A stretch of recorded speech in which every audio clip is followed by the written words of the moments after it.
Sabe aquela ideia de que gestão ambiental é só um custo, uma obrigação? E se, na verdade, for uma das estratégias mais espertas para reduzir despesas operacionais? É isso que a gente vai ver aqui.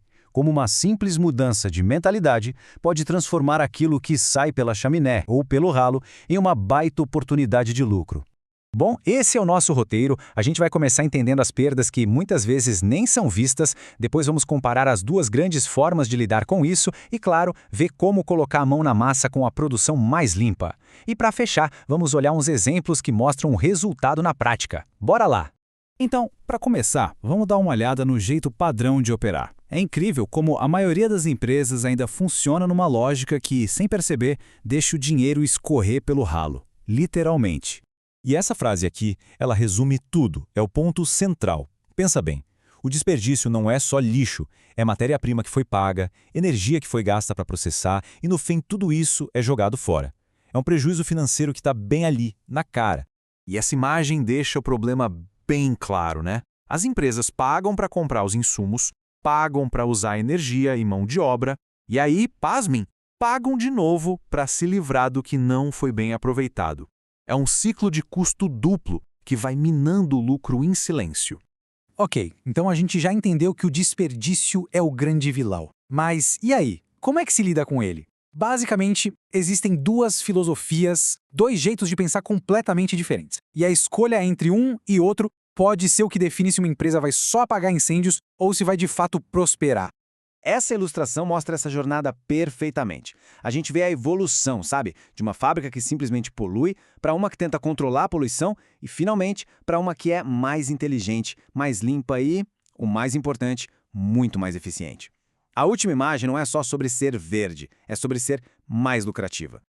Então, o pulo do gato é esse aqui. O controle ataca o sintoma, enquanto a prevenção vai direto na causa, na raiz do problema. Uma abordagem reage depois que o estrago já está feito, e a outra simplesmente impede que ele aconteça. Nem precisa dizer onde é que está a verdadeira economia, né? E olha, essa analogia é perfeita. Ela resume a ineficiência de só olhar para o final do processo. Uma empresa pode ter a melhor estação de tratamento do mundo, a mais cara, mas se o processo lá dentro continua gerando desperdício, ela está só gerenciando o prejuízo e não eliminando ele de vez. Beleza, mas como é que uma empresa sai da teoria e parte para a prática? Como ela vira essa chave para uma mentalidade de prevenção?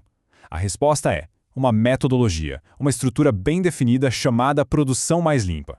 A produção mais limpa, ou P mais L como o pessoal chama, não é um projeto com começo, meio e fim. É uma filosofia de gestão, é uma forma contínua de buscar eficiência, de olhar para os processos, produtos e serviços e se perguntar como a gente pode fazer isso melhor, com menos desperdício. E o que eu acho mais legal nesse gráfico é que ele é tipo um mapa do tesouro. Ele mostra de forma bem clara que as maiores vantagens, tanto para a natureza quanto para o bolso, vêm das ações lá do topo da pirâmide. Ou seja, a melhor coisa a se fazer é, de cara, não gerar o resíduo. E a estratégia se divide nesses 3 níveis, bem simples de entender. A prioridade máxima, o nível 1, é sempre a mais inteligente. Redesenhar o processo, mudar a matéria-prima, otimizar, fazer de tudo para que o resíduo nem sequer seja criado.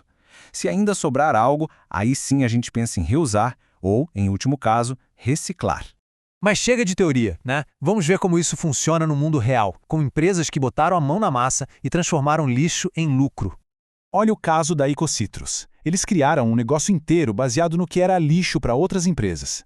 Pegaram um problemão, um passivo ambiental que gerava custo para um monte de gente e transformaram num produto valiosíssimo, que é o adubo orgânico. Isso é produção mais limpa na veia. Agora, o caso da IPS é ainda mais impressionante. Eles pegam óleo lubrificante usado, que é um resíduo tóxico, perigoso. Em vez de só dar um fim nesse problema, eles coletam e refinam, recuperando quase 80% do material. Eles transformaram o que era poluição pura de volta em matéria-prima. É fechar o ciclo de verdade. Bom, vamos para o nosso último ponto agora e amarrar todas essas ideias para entender como tudo isso constrói um negócio não só mais lucrativo, mas também muito mais forte e resiliente. O que os estudos mostram é que a maioria das empresas ainda está ali meio que empacada, ou na fase reativa, fazendo só o mínimo para cumprir a lei, ou em transição. Mas a grande virada de chave, a oportunidade de ouro, está em se tornar proativa. E ser proativo não é só uma palavra bonita. Na prática, significa se antecipar os problemas, cortar o desperdício na raiz e usar a gestão ambiental como uma ferramenta para ser melhor, mais eficiente. Não tem nada a ver com filantropia, é sobre boa gestão, sobre inteligência de negócio. Isso tudo nos deixa com essa reflexão final, né? Se a gente já sabe que desperdício é, literalmente, dinheiro sendo rasgado e jogado no lixo, por que tantas empresas ainda olham para a gestão ambiental como uma despesa chata, e não como um dos investimentos mais estratégicos que poderiam fazer?